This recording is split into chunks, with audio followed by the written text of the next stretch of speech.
কাতারের স্বপ্ন পূরণের গল্প লিখেছিলেন তিনি।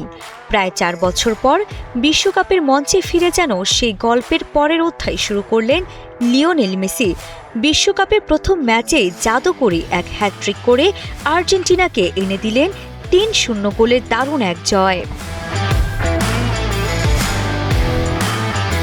ম্যাচের শুরুতেই অবশ্য গোল পেয়েও হতাশ হতে হয় মেসিকে।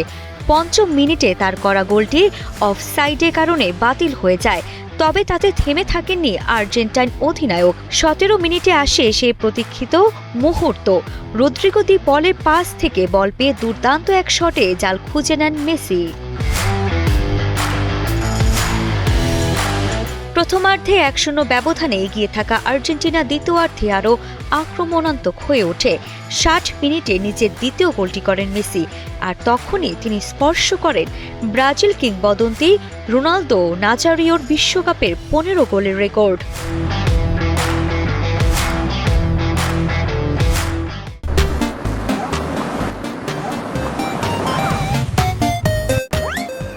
এরপর ৭৬ মিনিটে আসে ম্যাচের সেরা মুহূর্ত। দুর্দান্ত এক ফিনিশিংয়ে বিশ্বকাপে নিজে প্রথম হ্যাটট্রিক পূরণ করেন মেসি। সেই গোলের মাধ্যমে বিশ্বকাপে তার গোল সংখ্যা দাঁড়ায় ১৬তে, আর তিনি ছুঁয়ে ফেলেন জার্মান কিংবদন্তি মিরোস্লাভ ক্লোসার সর্বোচ্চ গোলের রেকর্ড। ৮০ মিনিটে মাঠ ছাড়ার সময় পুরো স্টেডিয়াম দাঁড়িয়ে অভিবাদন জানায় ফুটবলের এই মহাতারকাকে।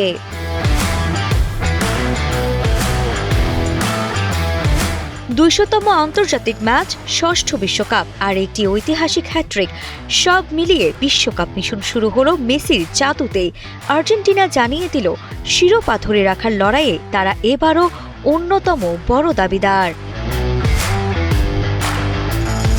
আরিফা জাহান, কালের কণ্ঠ স্পোর্টস।